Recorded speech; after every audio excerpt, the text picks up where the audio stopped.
Good morning mga guys! Welcome back to my channel. So, today is February February 9? So, February 9, 2024. Nag-start na yung grapes namin. So, today nag-spray kami.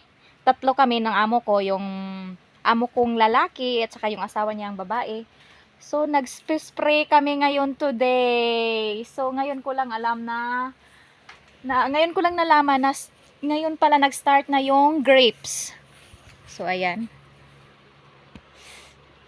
Tingnan nyo. So, ayan. May bunga na yung grapes. So, ngayon nag-spray kami ng gamot niya. Siguro pang pangpalaki. So, ayan. Starting na po yung grapes namin today.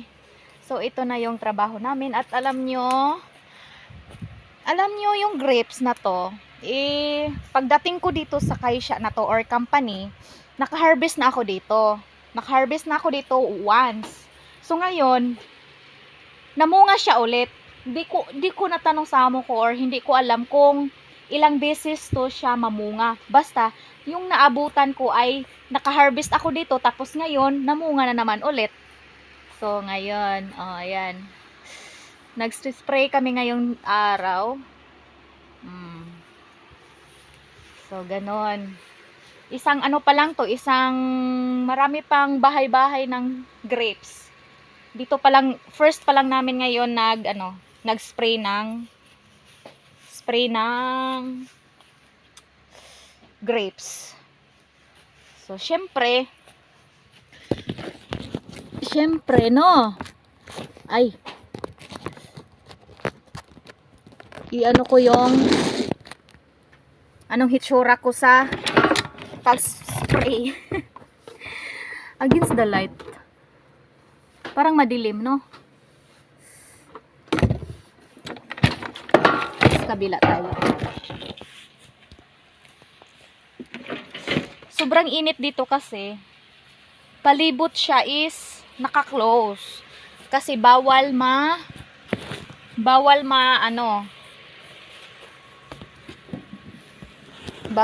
mabasa yung grapes.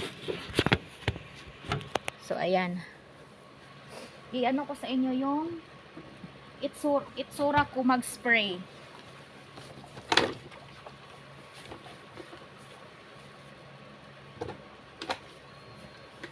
So, ganito. Tapos, ganon. Ayan. Ganon po. Tapos, dapat ginaganon siya para lumabas yung yung gamot. O, ginaganon, pinag-isa-isa namin yung bunga ng grapes. Dito kami, magkano kami ng amo ko, tapos kabila na naman, magkaganon-ganon kami. So, February, so start pala ng grapes dito sa Japan is February. So, ganito, mga February 9. So, ganito po yung trabaho bilang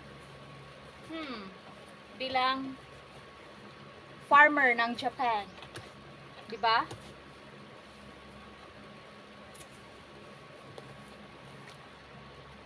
So, yan lang siya. Napakalawak tong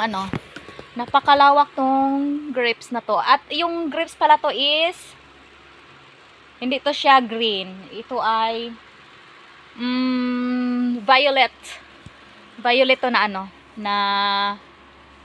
violet to na grapes. Oh, ayan. Saan yung bunga? Oh, ayan yung bunga. Ayan. Ganon. Napakalawak po siya. Tapos yung blue pala, dahil nakabalot lahat to, binabalutan yung grapes, yung blue ay magbuga yan ng hangin. Yan. Nagano yan ng hangin. Para siguro makaano din ng, kahit ang yung palibot niya ay nakabalot, makahinga naman yung grapes, no? So, ayan lang for this vlog. Thank you for watching mga guys.